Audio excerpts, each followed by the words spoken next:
Right, we have a big afternoon ahead, and actually we have a new piece coming in after our panel. We have Brad. Where's Brad? Brad over here from Christchurch from Brothers Green is going to be telling us a bit about his retail hemp business. So we can look forward to that. Right, next up is Ngaire Scartozzi.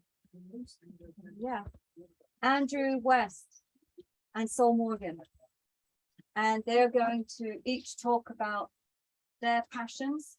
Ngaire's been developing some amazing new methods and science for cleaning our water. Andrew is the largest independent biological cropping farm that specializes in hemp in New Zealand. And Saul is the vision holder for this place, and he specializes in biological husbandry, organic gardening, edible landscape, seed saving, and he's got over 30 years of experience. So we'll hand it over to them, and Ngaire will go first and tell us her magic. Thank you, Ngaire. And you have slides. Do we have the slides? Okay, no problem. Tell you what we'll do. You go second. Okay, we'll sort that. No problem. Andrew, you'll be able to go first. Thank you.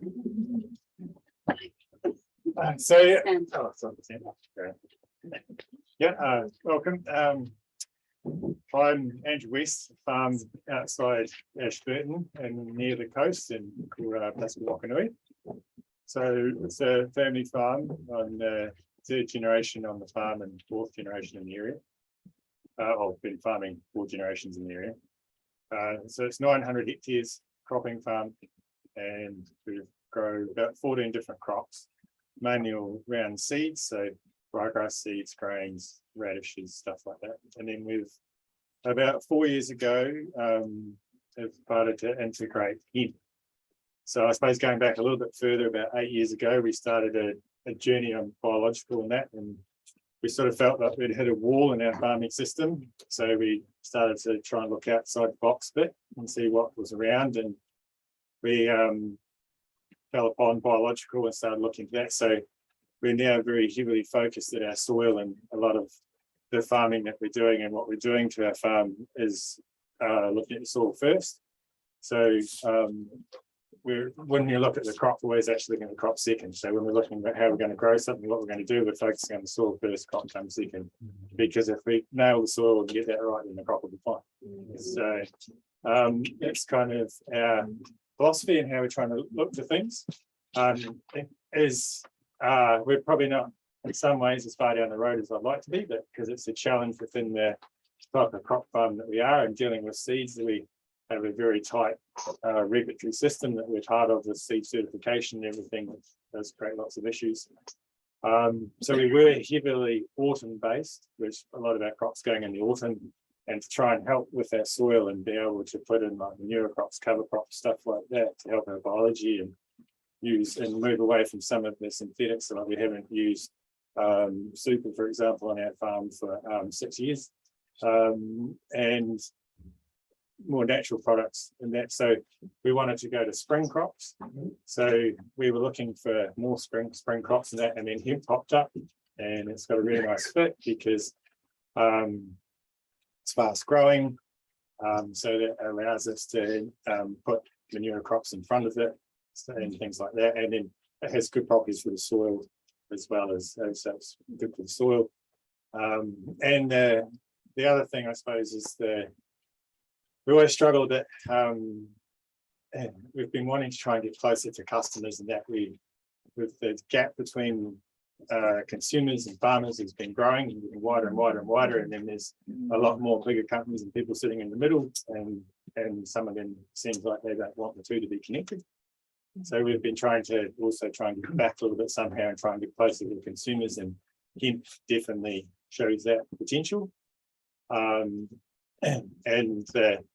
There's a lot more potential there for it too, because it's such a, as you're learning and hearing today, and that such an awesome plant and what it can offer, and there's so many bits to it, and there is nothing else in the cropping world that has the same, but that we can, we can't at the moment because of regulation, but hopefully that will change one day. But potentially we could be getting 5 different bites of the cherry, if you like, use the plant in 5 different ways and there's virtually at the most generally crops there's 2 ways.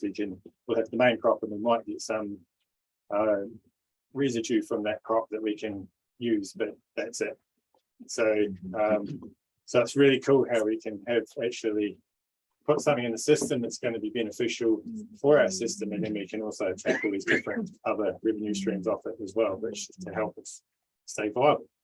So which is good to see. So we started off growing about 10 hectares and we went up to 70, and then we went down to 20 last year, and then I'm not sure where we'll be this year, but the market's a wee bit flooded at the moment.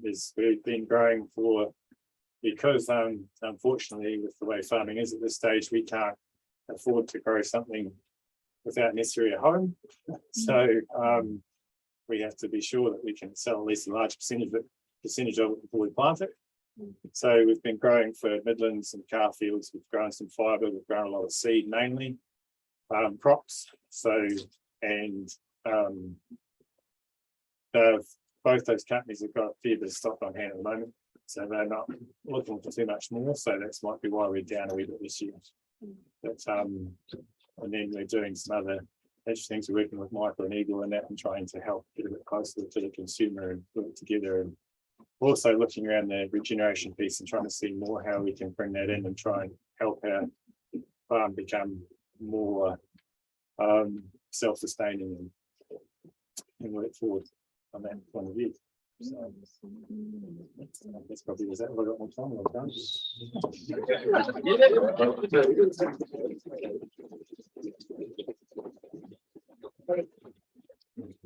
Thank you. So there will be time after this for questions. Are we ready for Ngaire? Okay. Thank you. Kia ora koutou. Ko auhe mokopuna o te tairāwhiti o Hikurangi. My name is Ngaire Scartozzi. In a former life, I was a cannabis grower and a psychedelic chemist. And now I am a water scientist. And I'm here today to talk to you one about water and the technology I've developed, and 2 about hemp, the potential for hemp in terms of research and potential trials in relation to dairy conversion. So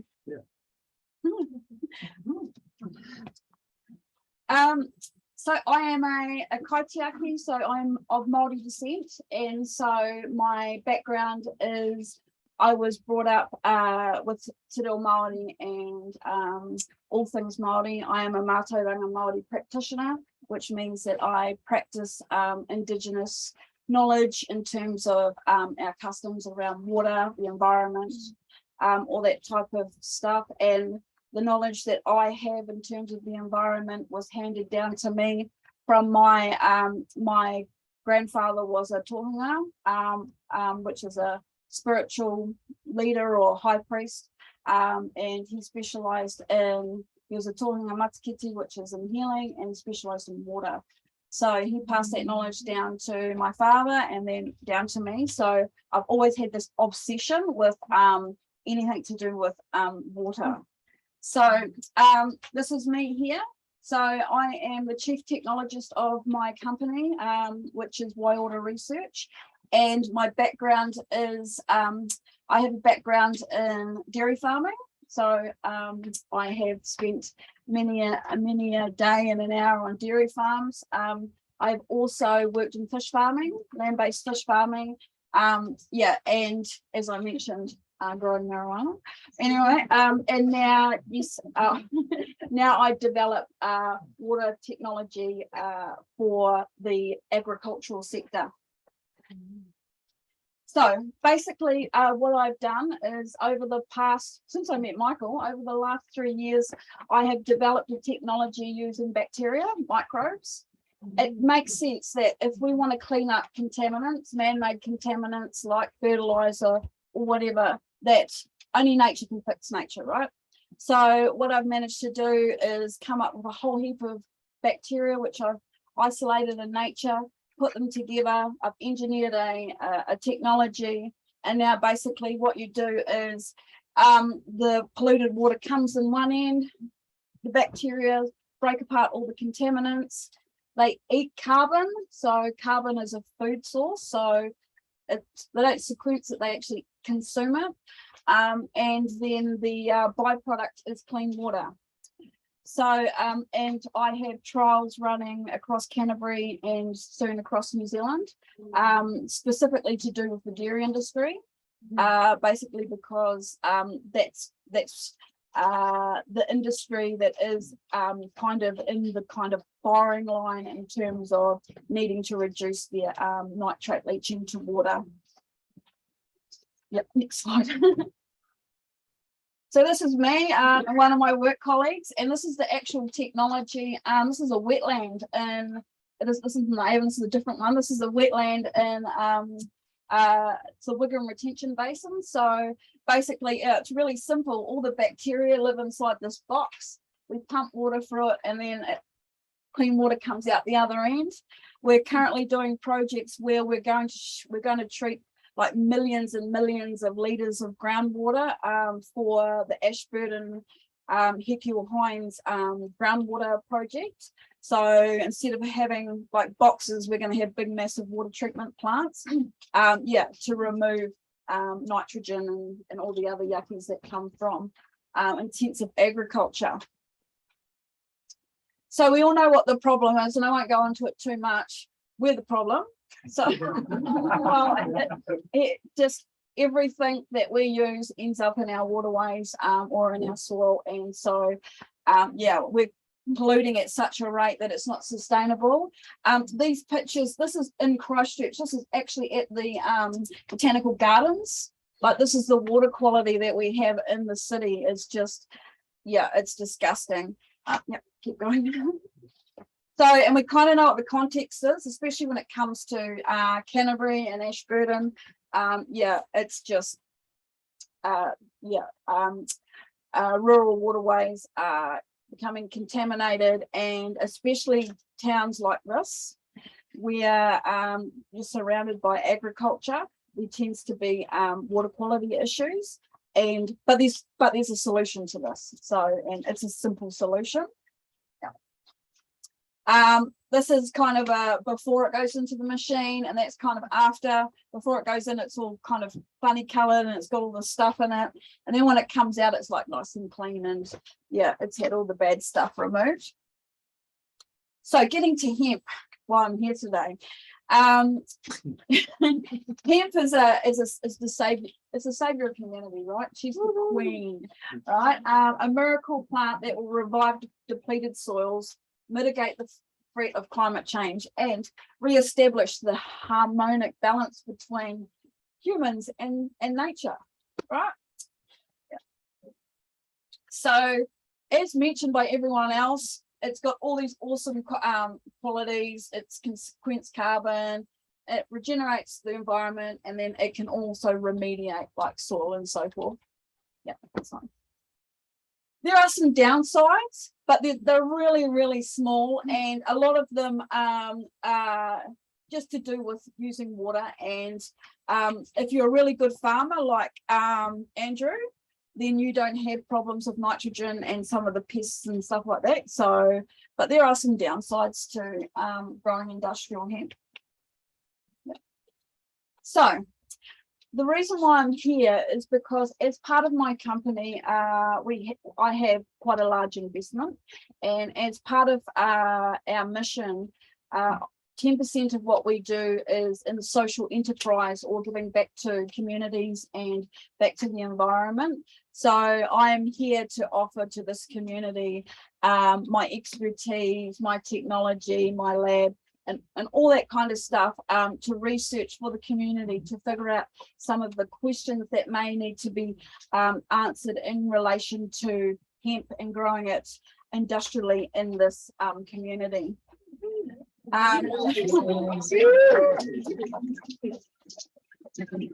So one of the things is we're looking at doing a dairy trial where we do maybe a few hectares. I'm not sure exactly, and we want to answer some questions around, you know, do we need fertilizer?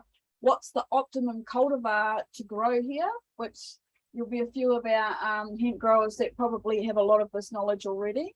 You know, how much revenue can you produce? All this kind of information. And one thing that's quite key is investigating the way everyone talks about carbon credits, but how do we actually like get them? How do we how does that system work? I don't know, and it's something that I'm really interested to find out about.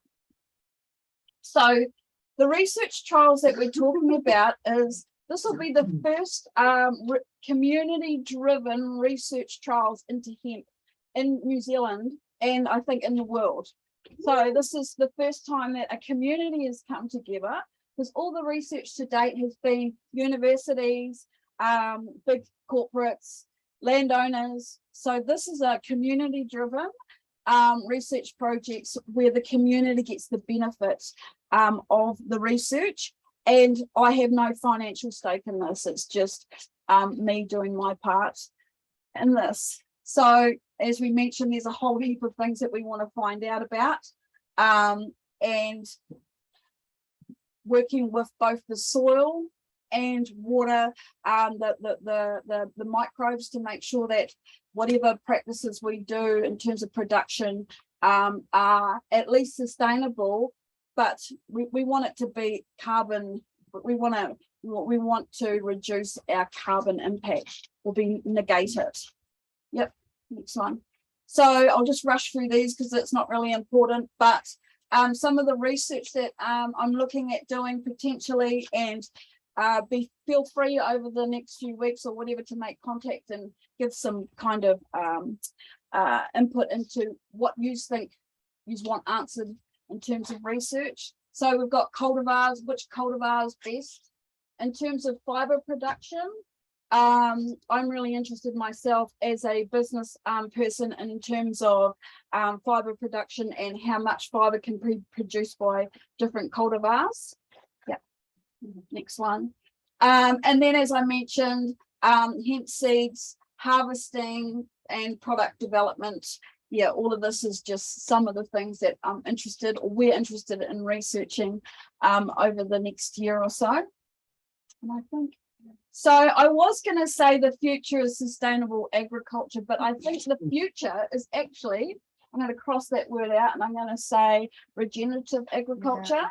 Yeah. And yeah, so before I wrap up, I just want to say a big, like, massive thank you to Michael, because he's the person that brought me to the Bay. He told me about everything about Golden Bay last year, and since then it's just been Golden Bay, Golden Bay. The last week has been, it's like, you know, when you first fall in love that first time, that's the feeling that I have now that I'm in Golden Bay. It's just like falling in love for the first time. So thank you so much for letting me be a part of your community.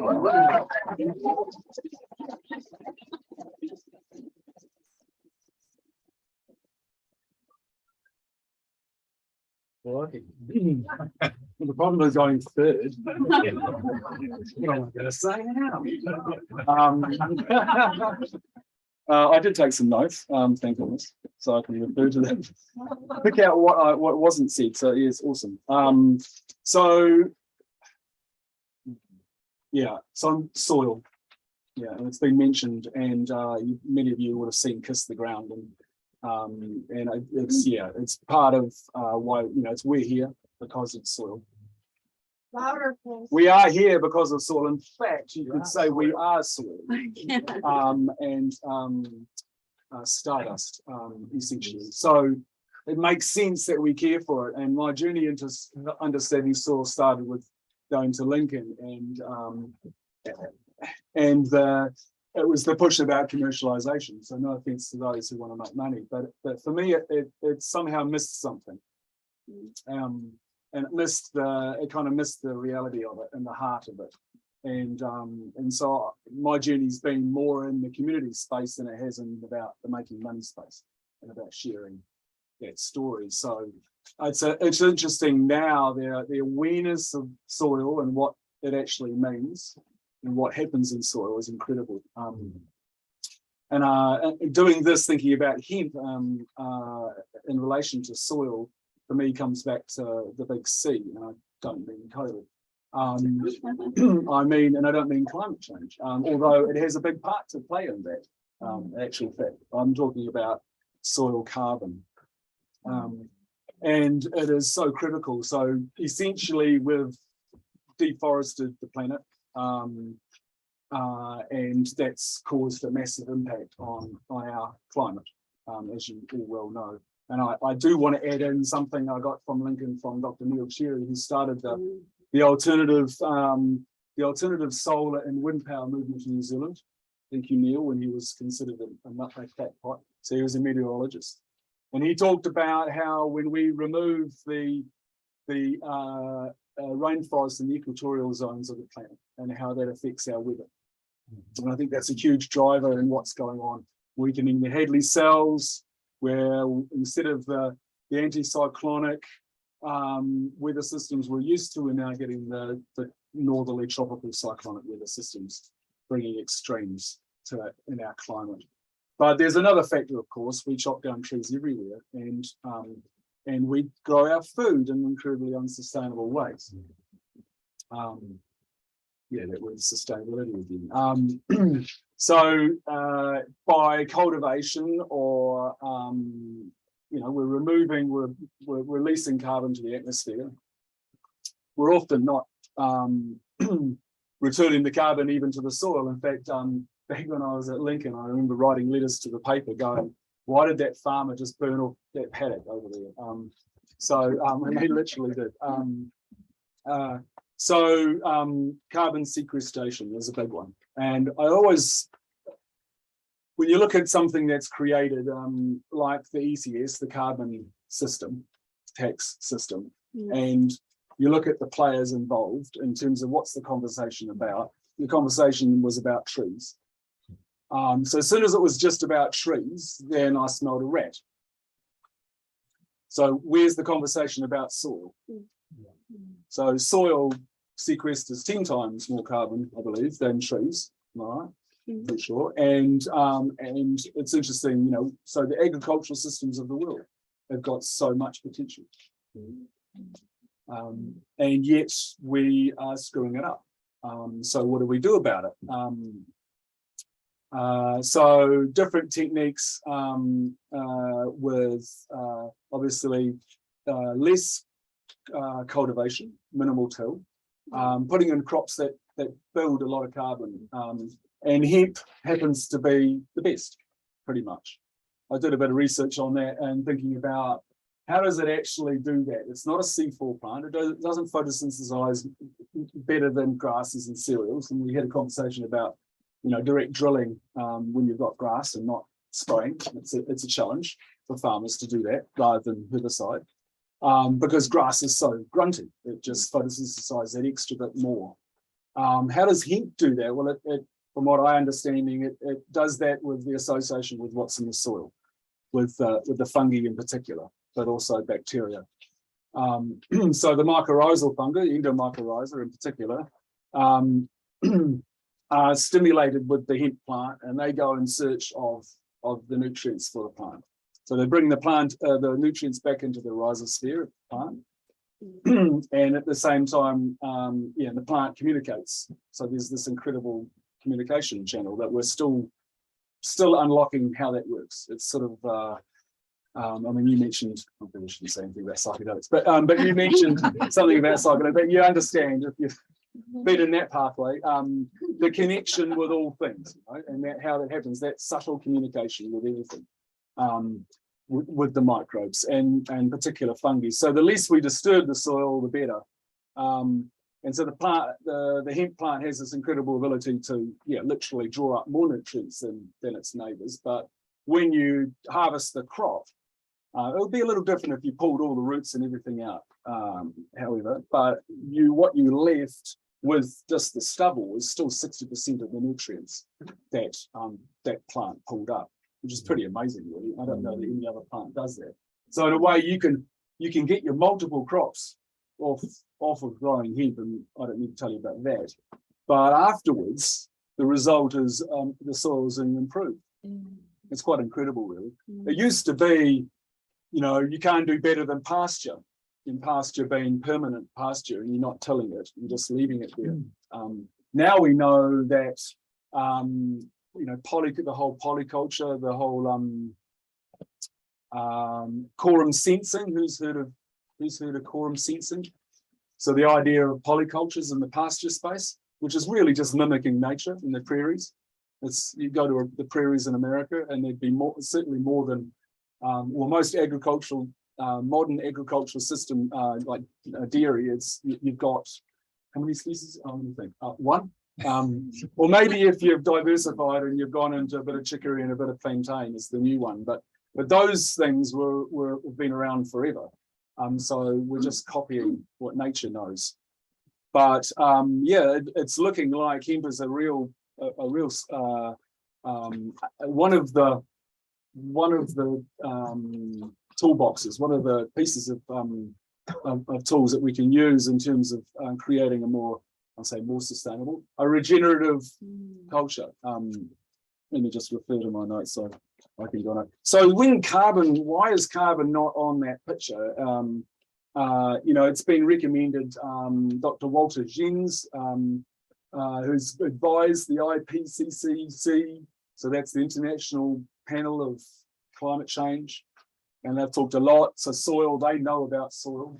I have my suspicions as to why that's not considered in the carbon equation when we're talking about how do you why not account for it? And I suspect it has a lot to do with the industry that predominates these days.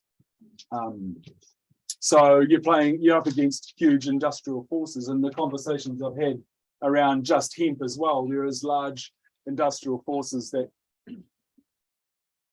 are hindering the hemp growth and movement that started a long time ago in New Zealand, and some players are in the room now that don't want to be mentioned.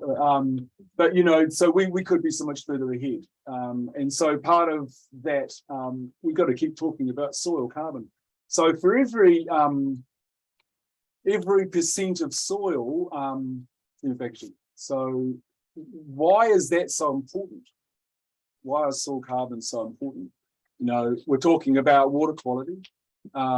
So when a soil is held together, it's held together with the mineral particles, so sand, silt, and clay. And then there's this other little magic ingredient called humus. Well, not humus, but humus. And it binds the soil, and that's soil carbon. Now, you don't build humus in systems that are using high nitrogen, certainly in high cultivated soils. And so the consequence is that the carbon is lost from the system. So what did I read? For every one of us, there's 7 tons of topsoil is removed per annum for every human being on the planet to the sea. Part of the problem is this big industrial complex. It doesn't want that solution, so we have to do it in our own little areas, So that's kind of where I sit, is this community space, and that's where hopefully each of you can go out into your own little areas and spur change, because waiting for governments to change policy, we're waiting a long time. We've been waiting a long time for them to adopt organics and organic principles, which are based on the understanding of nature systems. Now we've got this new word called regenerative, which is a little bit sort of a shorter step. Ironically, it came from regenerative organic agriculture, actually, but it's kind of been hybridized. So it's a great step. It's a great thing. But if we wait for policy to change things, we're going to wait an awful long time. Sometimes we actually just have to get on and do it. Self-organizing communities. So you can do it in your own garden. You can do these practices in your own garden. You can no-dig. You can add lots of carbon to your soil. You can be focusing on those little guys that you can't see, the microbes, which incidentally make up most of you. What is it? 7 trillion bits of you, little bits. It was you. and the rest is a very small part. So it begs the question is, who are we? What makes us unique? Well, not a lot, actually. We call it personality, I suppose. But so yeah, the soil carbon, I would love to see, however, I would love to see soil carbon on the map. When we build soil carbon, we do a whole lot of things. So I've mentioned the soil structure is held together better. So that means that nutrients are retained. So then you don't need to be putting on as much onto the land. So that changes that equation in the first place. And you also can hold water. So my submission to the council over the dam, some of you might not know about the dam, creating a dam over in Nelson to recharge a sort of a shallow aquifer so that the people on the plain can access water from the shallow aquifer. My argument was you should focus on the soil. That is your water, that is your aquifer, that is your lake, that is your reservoir. So this is amazing. I love this piece. Facts are quite cool. So for every percent soil carbon you can raise, the soil can hold another 150 to 160,000 litres of water. Perspective. So this is a 2 hectare property going down the end here. So we're talking about, if you split it in half, you've got 5 30,000 litre water tanks. This is probably 60,000 litres in this room. So you're talking about a whole pile of these rooms and water, and that's for every percent. That is our dam, and that's the focus ought to be on that. And how does that change? It changes with, as you said, it's all about us. It changes with our own practices.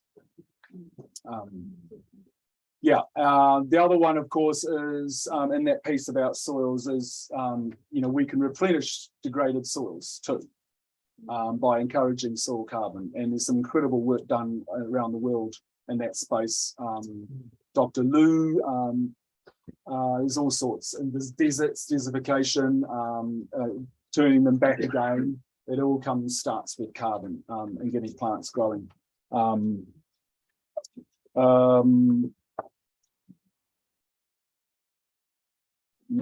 else can I say about all of that?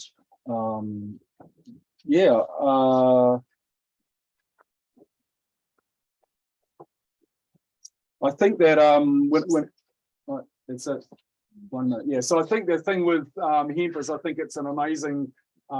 It's one of the solutions that we can work with in terms of changing the situation we're in. We can have, the beautiful thing, of course, is we can have multiple industries from this crop. So that builds our regional economy, if you like, and it doesn't have to be lots of money, but it's something, and we can do it without having to deplete the soil. So yeah, I guess that's probably enough for hemp, really. Yeah. Thank you, Paul.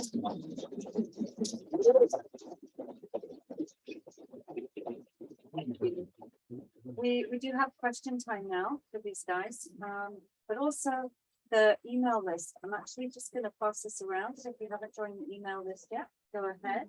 By the way, one thing that'll be coming out on the email list is an invitation to join Ngaire's project. Will be attached to that. Yeah.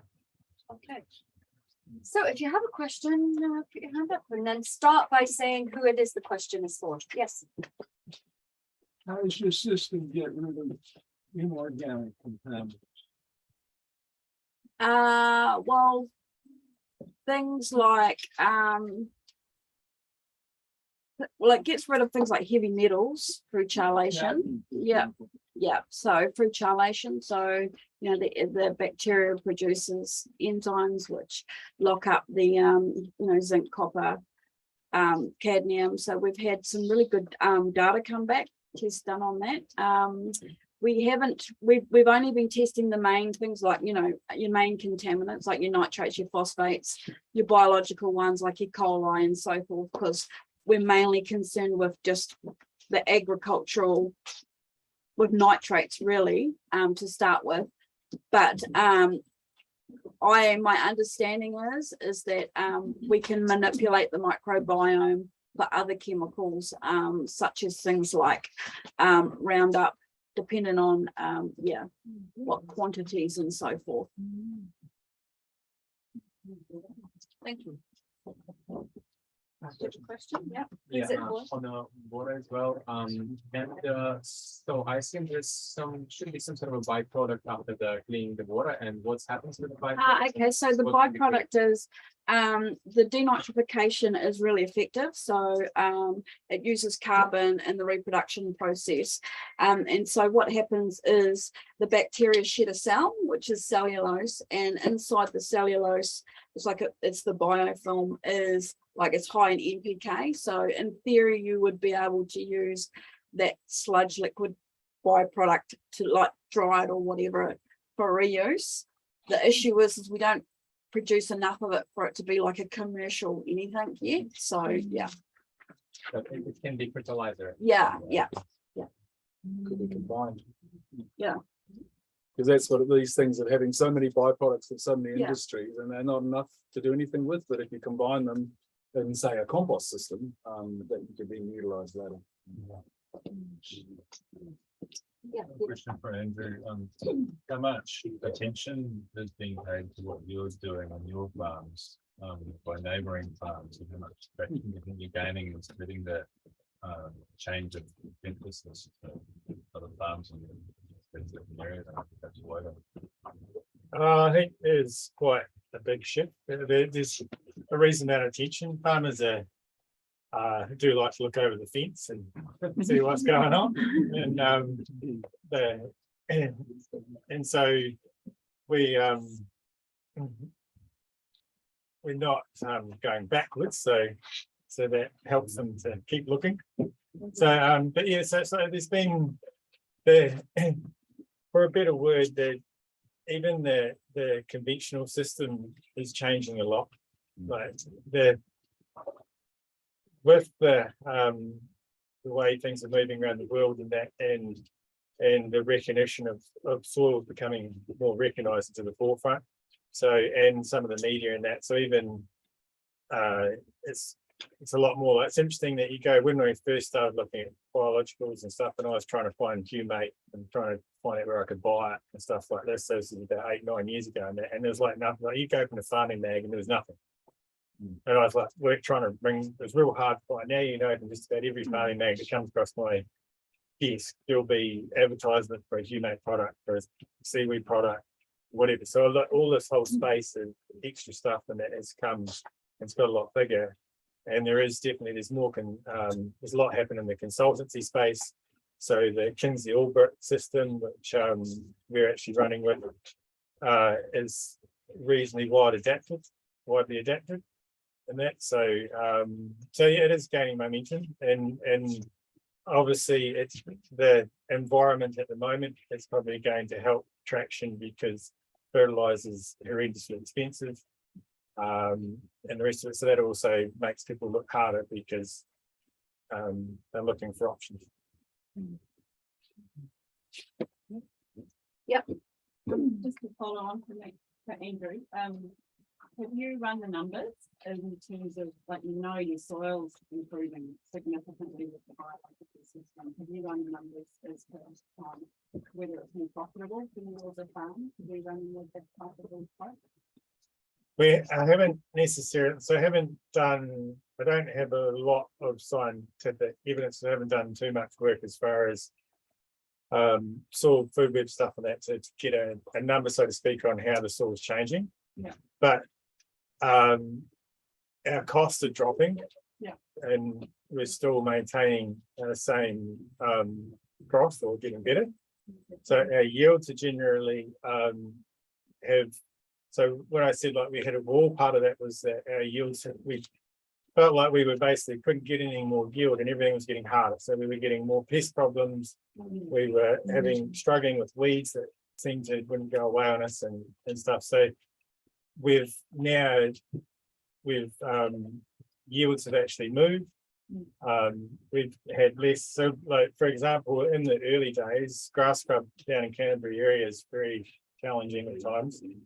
And so in the early days, we used to buy about a ton and a half of diazinon, which is a insecticide for grubs. And we put it on drilling and stuff, and then it was getting to the point that sometimes that wouldn't actually work, and then we'd still have to come back with a liquid version and spray that on top to try and kill it. So now we don't use any. Yeah. So we still have the odd occasion where grass grub pops up, and it's more of a rotational thing. And we're now using some biologicals to try and treat that, and we're getting reasonable success. But there's some interesting things. We've started doing sap testing. So last season we were playing a lot with sap testing, and we were finding out some interesting stuff. So I went to a talk once in the early days with by a chap named Arnold Anderson, and he was saying that it's interesting. So like I don't know if you know, but the Kinsey-Allbutt model is very much about balancing nutrients in the soil and being.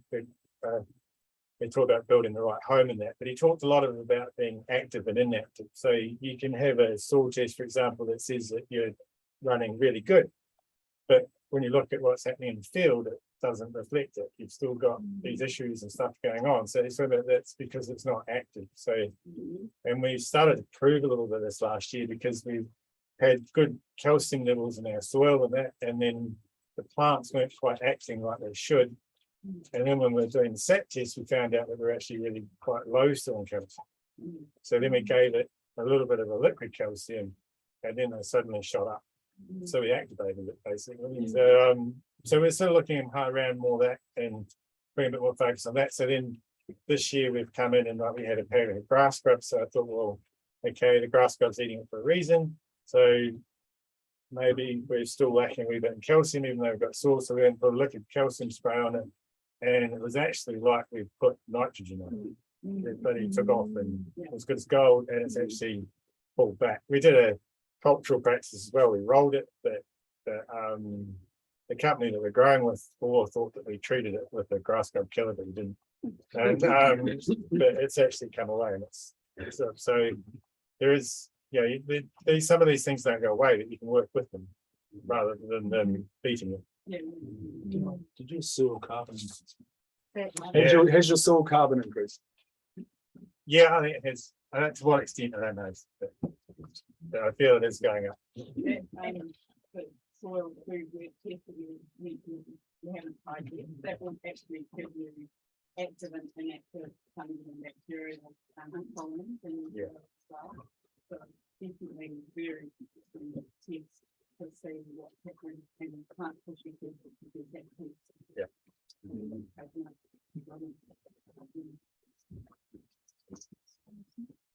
Andrews, what sort of products do you need to be selling, need to be sold for you to increase your production?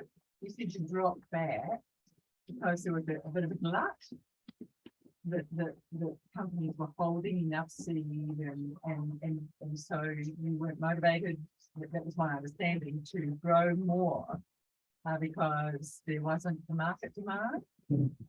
Is that right? And are other growers not interested in getting into growing hemp because there's a lack of demand from the market? Yeah, a lot of growers, especially in Canterbury area, because the one good thing about Canterbury is that it's very versatile and it can grow a lot of things and grow things very well. So there's a lot of competition for land and that. And so growers, before they'll plant, they need to know what's in it for them, so to speak. And part of the problem is one of the companies, I won't name them, but things haven't gone entirely their way. So COVID and everything has affected their sales. They haven't sold their sales as much as they anticipated. So, and they planted a big area in their first year, and they probably planted too much. And so then they sort of created their own problem. So there's a big stockpile of grain. So at the moment, so there's not really, and it needs, I suppose to answer the question, is that there needs more awareness in society to more people eating it, understanding what they can do with it, turn it into food and want it. We need that demand. So, Education. yeah, and education to help get it out there, really. And do you think that would then encourage other people to go ahead and grow? There's definitely, yeah, because I think there's definitely enough appetite to grow it.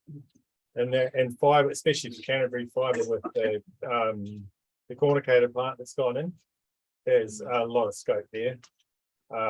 Because the one thing about fibre is that you don't want to be transporting it far because it's very light, bulky, and so it's not very efficient. So having that plant quite close to a lot of big agricultural farms is a big benefit. So that should put a lot in for that. You just need everybody to meet Yeah, the table with that. today. The testing protocols required by medicines control. Have you seen any increase in hop crops over the last couple of years since the food bill came through? Is that for Andrew? Yeah. We haven't. So we haven't seen a hop crop yet from what we've been growing. But there's So I don't think we all know what a hot crop is. high THC. Oh. So Sorry, hot.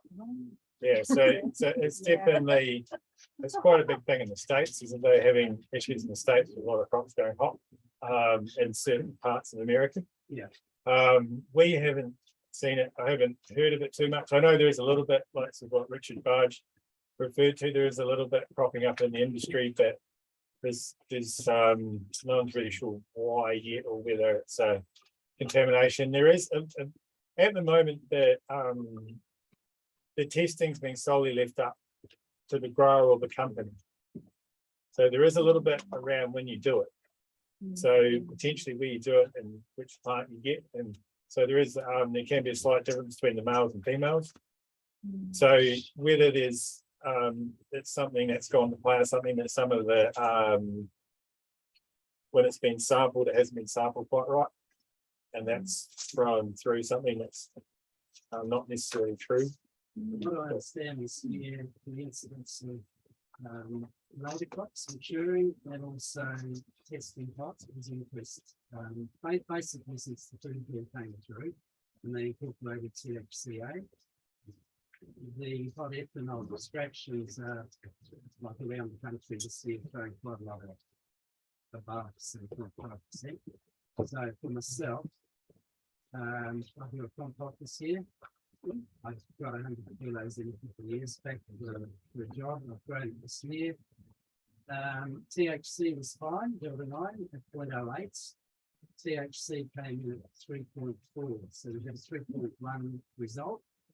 We're at 0.25.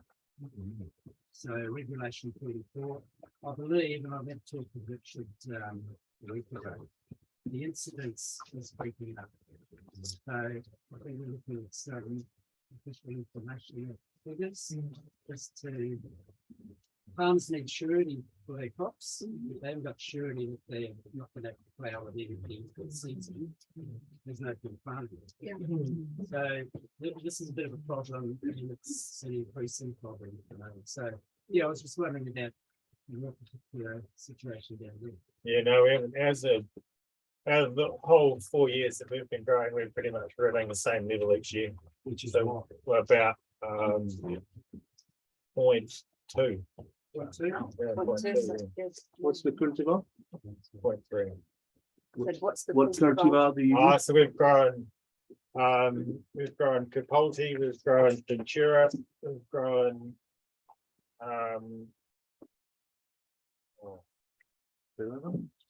no, sorry, I can't remember the other one. It was only a small area of trial, but and then we've also grown CRS and CFX.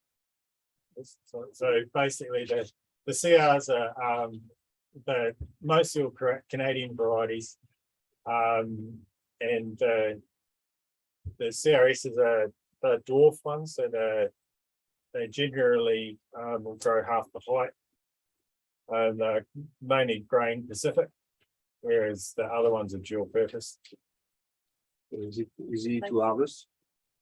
Yeah, the dual purpose ones are a little bit more challenging because you obviously end up a little more height, but they're not too bad. We've got, because of all the other small seeds crops we grow, we've got good harvesting machines, and they handle it, not a problem, but it does need to be done at high moisture. There's been people learnt the hard way. There was a farmer down our way that was, so Midlands have been growing hemp in Canterbury for a long time, because they probably about, I think, don't quote me, but 10 or 15 years they've been doing trials, and they they were hoping it was going to come into the food bill, but it didn't happen. So they carried on growing, and they were created oil, and they were selling the oil, and they were doing lots of trials. But hopefully one day the food bill would come along, and then it did. So they've been growing the longest in Canterbury, and